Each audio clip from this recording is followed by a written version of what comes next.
అందరికీ నమస్కారం అండి. రాజు టాక్స్ ఛానల్‌కి స్వాగతం, సుస్వాగతం. ఈరోజు ఒక మంచి కవిత మీకు చెప్తాను. ఏంటంటే, మనం జంతువులని వాటిని కాళ్ళు, చేతులు కట్టేసి, వాటి గొంతు పట్టుకొని, మెడ మీద పెట్టి కోస్తా ఉంటారు. అవి అరుస్తా ఉంటాయి. నాకు చాలా బాధ అనిపిస్తది. సో, అలాగే కోళ్ళుంటాయి గదా! వాటికి టీకాలేసి, వాటిని 40 రోజులనే వాటిని పెంచడం కావచ్చు. కొన్ని జంతువులకి టీకాలేసి హార్మోన్లు వాటికి సహజంగా వచ్చే గర్భంలా కాకుండా హార్మోన్స్ ద్వారా వాటిని గర్భం తలపించేసేయడం ఇట్లాంటివి కొన్ని జరుగుతున్నాయని నాకు తెలిసినప్పుడు చాలా బాధ అనిపించింది. సో, దాని మీద నేను కవిత రాసానండి. కవిత బట్ పాటలాగా నేను ఒక ట్యూన్ అనుకున్నాను. సో, అది ఈరోజు మీకు చెప్తాను. చచ్చిన మనిషిని చూడగానే భయపడి దూరంగా పోయేటోళ్ళు బ్రతుకున్న జీవుల్ని చంపుకొని ఎట్లా కాల్చుకో ఎంపుకు తింటారు, ఎట్లా కాల్చుకో ఎంపుకు తింటారు.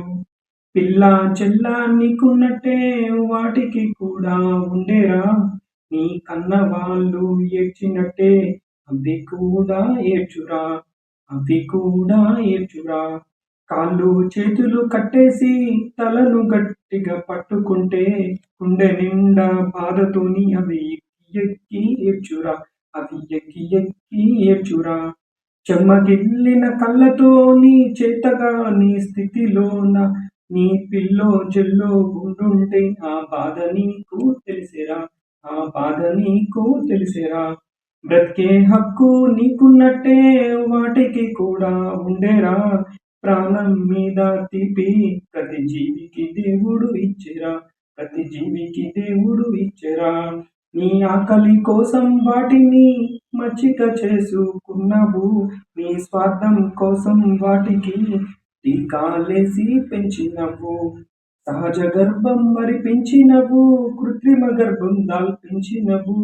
పాపాలెన్నో చేస్తూ కూడా పశ్చాత్తాపం లేకున్నవు. చచ్చిన మనిషిని చూడగానే భయపడి దూరంగా పోయేటోళ్ళు బ్రతుకున్న జీవుల్ని కాల్చుకు ఎంపుకు తింటారు, ఇట్లా కాల్చుకు ఎంపుకు తింటారు. అండి. సో, మీ అందరికి నచ్చుతుంది అనుకుంటున్నాను. Thank you. Please like, share and subscribe. Thank you.